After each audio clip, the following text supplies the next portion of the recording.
And how you doing? I'm Ernesto Garcia, your Governmental Affairs, Communications, and Marketing Director here at GEPAR. And thanks for tuning in for another edition of Get Going with GEPAR. As always, we want to hear from you, the realtors. What's going on in our area? What's happening?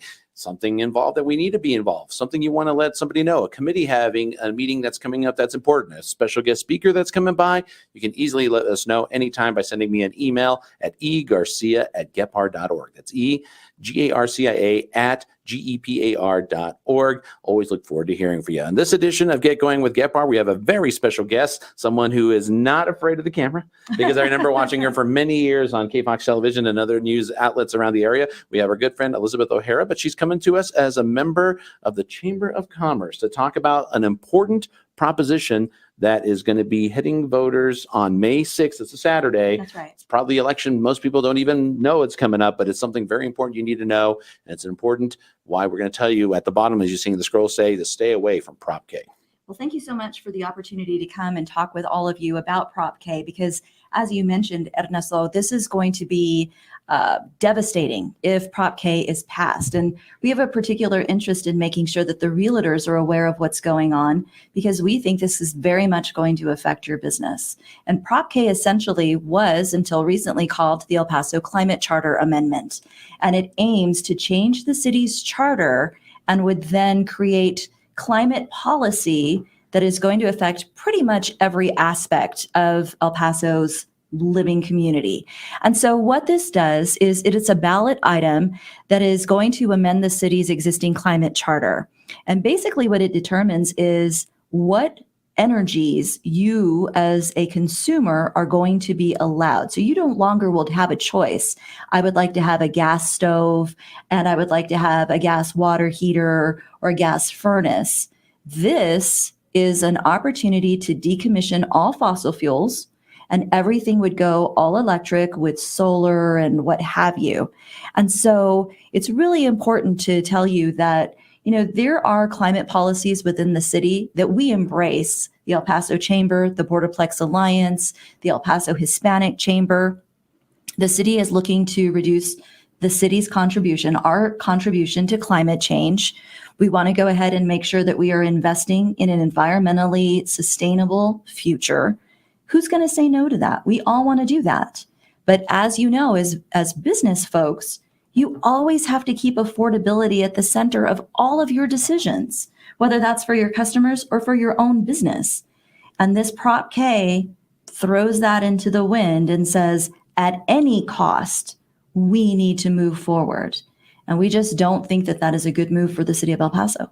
Well, it's one of the questions we're going to get into a little bit more, and I want to get into the next part of your presentation here that you had. And this is talking about what we're talking about this, some of the things that we must consider, and I'll make sure it's out there. Can you explain a little bit more about what we're seeing here, and what are we talking about this, and about affordability, reliability, clean energy? Because it seems to me, as more I've heard people speak and stuff, I've heard your organization, I've heard other organizations, El Paso Electric, and so they have made a lot of strides already to help out. We really have. And as a consumer, you're paying for them. Yes. And so I'll give you an example. My sister utility, El Paso Electric, is getting ready to bring online another, and I'm really going to speak a little bit out of turn here because I don't have all of their terminology, but they're bringing on another set of megawatts with regards to solar.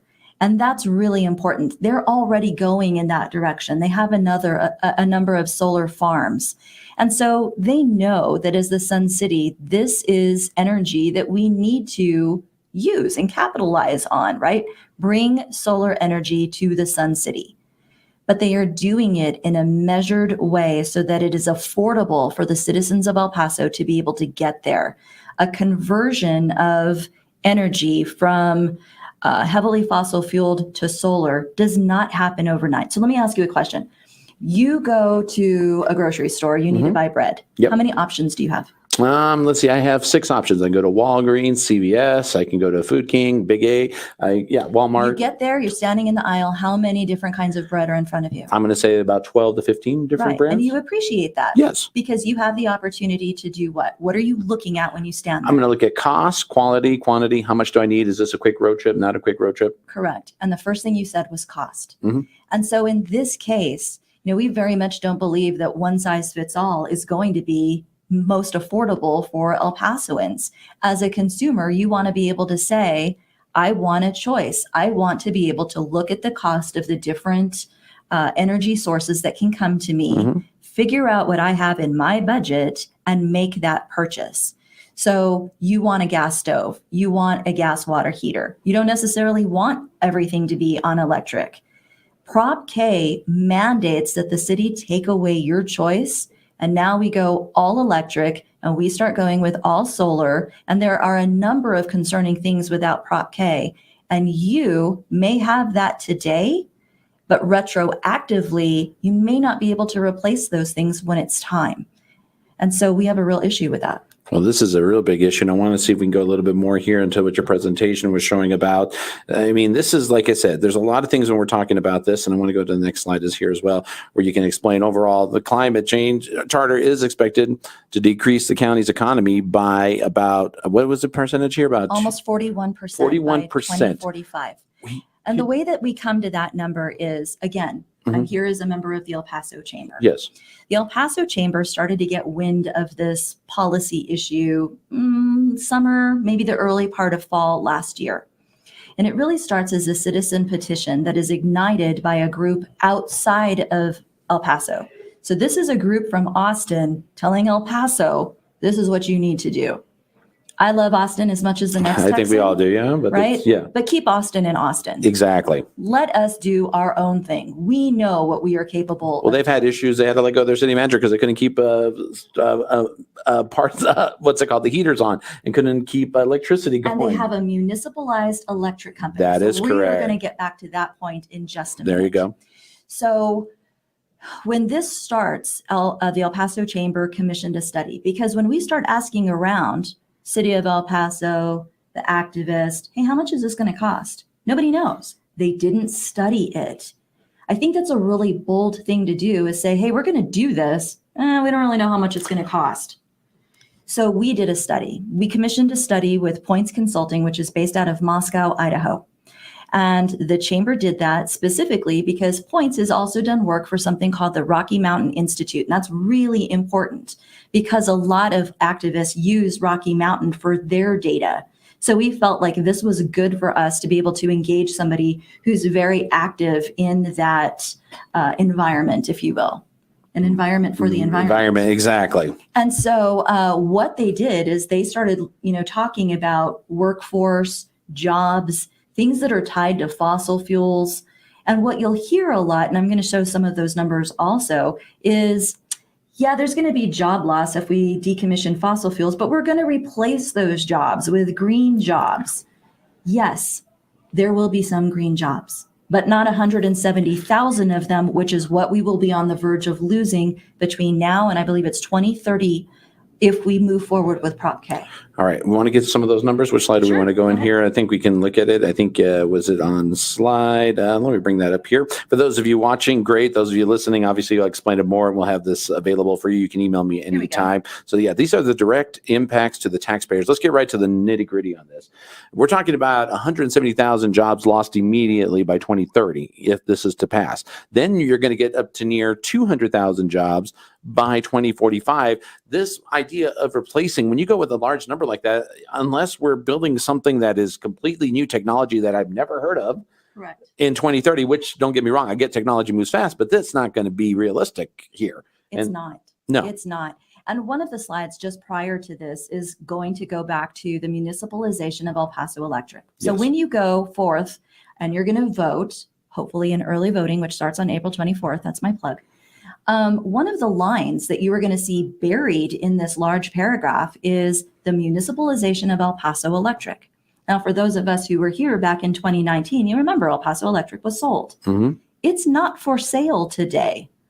They're not for sale. No. So this forces, like, can you imagine somebody coming to you and saying, I'm just going to buy your business. And you say, well, it's not for sale. I know, but I'm buying it anyway. That's what we're looking at. Back in 2019, the sale of El Paso Electric was estimated at about $4 billion with a B dollars. In today's money, you're looking at between $8 and $9 billion. So the city of El Paso would be forced to buy El Paso Electric, which is not for sale. They would condemn all of their assets and then say, okay, we're going to buy you. And oh, by the way, we're going to have city council be in charge of El Paso Electric, because under the provisions of Prop K, a climate director and a climate department would then be created, and they only answer to the city council. So something that's not for sale, something that the city would start to run.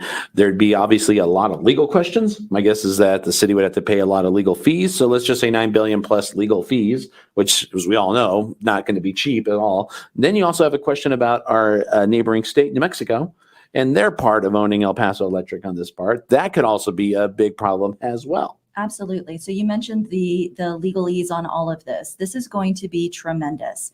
The city of Boulder, their household income is twice what El Paso's is. Remember in 2020, our household income was $51,000 per household. Boulder, Colorado voted about 10 years ago to try to municipalize their electric company. After 10 years and $35 million, they walked away because they couldn't afford it. And they have more money than the city of El Paso.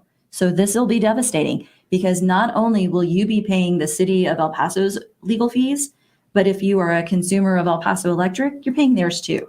I think one of the arguments that has to be brought up is, while we all look at climate change and we all are looking forward to it, some of the things that people need to understand is that El Paso Electric has made huge strides. Our water companies made huge strides. Our gas companies made huge strides. A lot of them are knowing that the future is going to be different. So they have to change. It's not like, I'll give an example, gasoline cars and gas stations haven't figured out electric cars are coming. Correct. So it's not like they're trying to make an adjustment or make fuel differences or even adapt. I think I'm starting to see places where electrics chargers are going to be put in gas stations. I mean, this is starting to become the way that business thinks.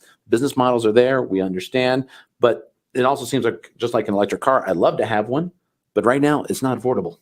That's exactly what I was going to say. If you have an electric car, you have made the choice to go in that direction.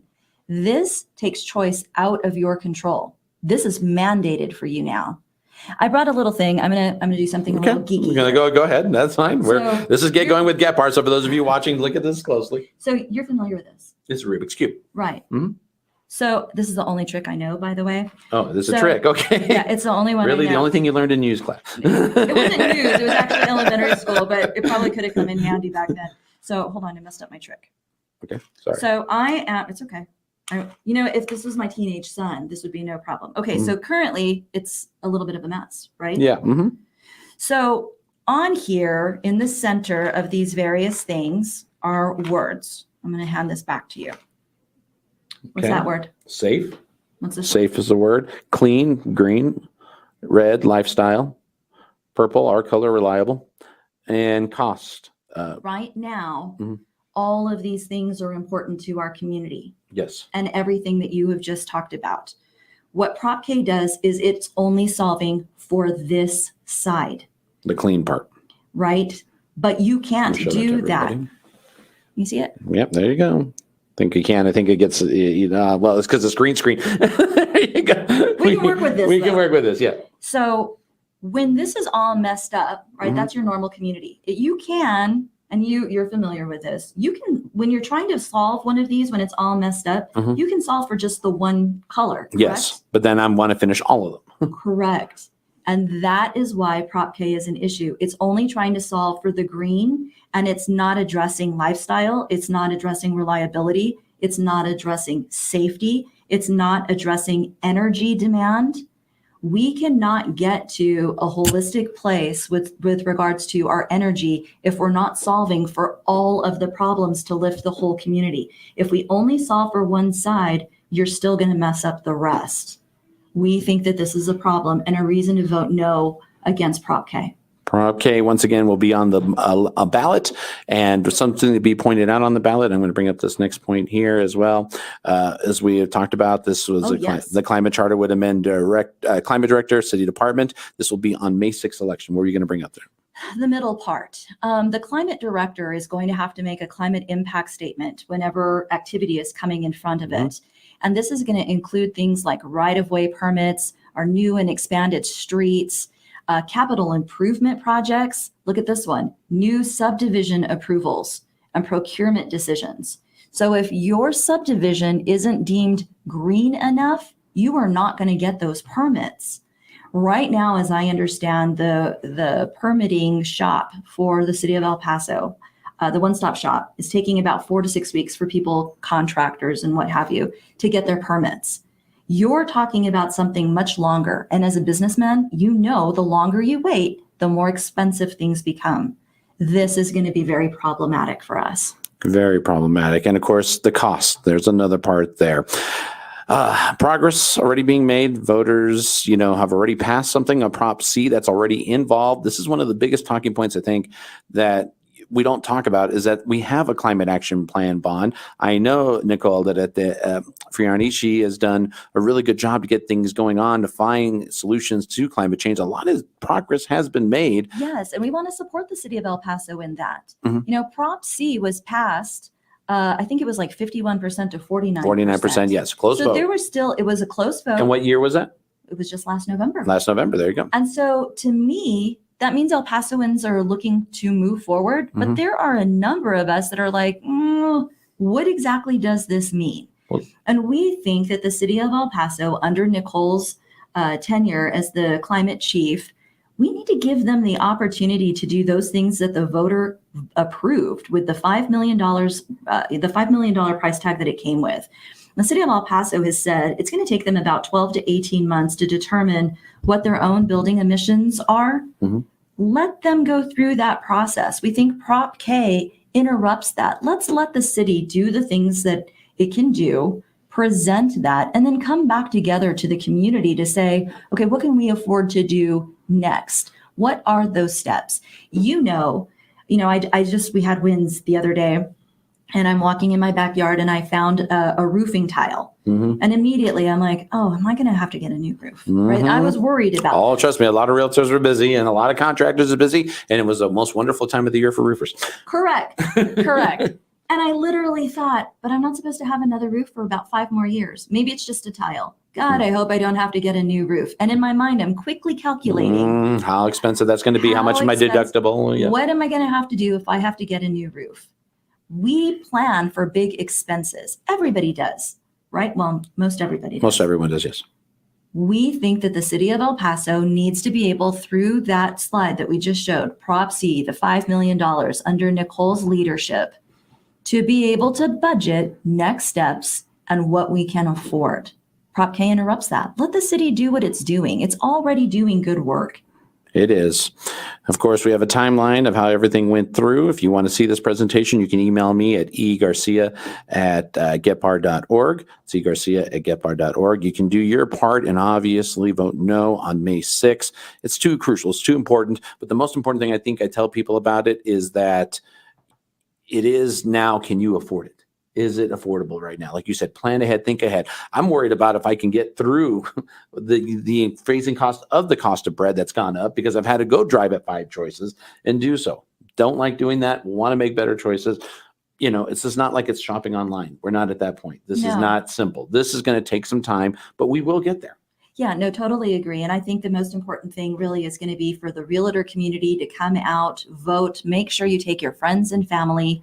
This policy really comes about in a grassroots way from the Sunrise El Paso, Eco El Paso folks who were able to, through a petition, basically say, hey, we're doing something good for the environment. Do you want to sign? Who's going to say no to that? Who's going to? But I think it's really important to say that, businesses are doing a lot of work already to do their best at a cost that they can afford to clean up the environment. Because this was a grassroots effort, we anticipate that they're going to duplicate those efforts to get people out to the polls. Now, you mentioned at the top of this, it's May, it's a Saturday, don't really have a lot of issues on it. There's not something there that's really going to be a rallying point, right, for people to get to the polls. Yeah. But this is your rally point. And so I'm really grateful for the fact that the realtors are so engaged right now, because we need to get as many people out to the polls. Under the petition, they only needed 20,000 signatures to get that affirmed. They got 40. So we have our work cut out for us. It's imperative that the business community come out and say no to Prop K. All right. If people want to reach you, get a hold of you, talk more about Prop K. You're going to be going to a lot of presentations. I'm sure people are going to see you with our home builders. We're going to see you with some other associations, some of our affiliate groups. How can people reach you, get a hold of you, and also and if they want this presentation, obviously it's real simple, send it to me, Igor, send me an email at egarcia@gepar.org. I'll get any realtor or affiliates or members that part. How can they reach you, Elizabeth? You can reach me at elizabeth.o'hara@onegas, that's spelled out ONEGAS.com. And if you want to go ahead and read the complete, I think it's 3 or 4 page long climate charter, you can go to the El Paso Chamber's website, and that's elpaso.org. All right. elpaso.org is where you'll get more of your information. What's your last message that you want to give to realtors out there that are watching so they know what to expect? Thank you so much for your support. We recognize as the El Paso Chamber what an important part you play in our community, and we appreciate the support of GEPAR.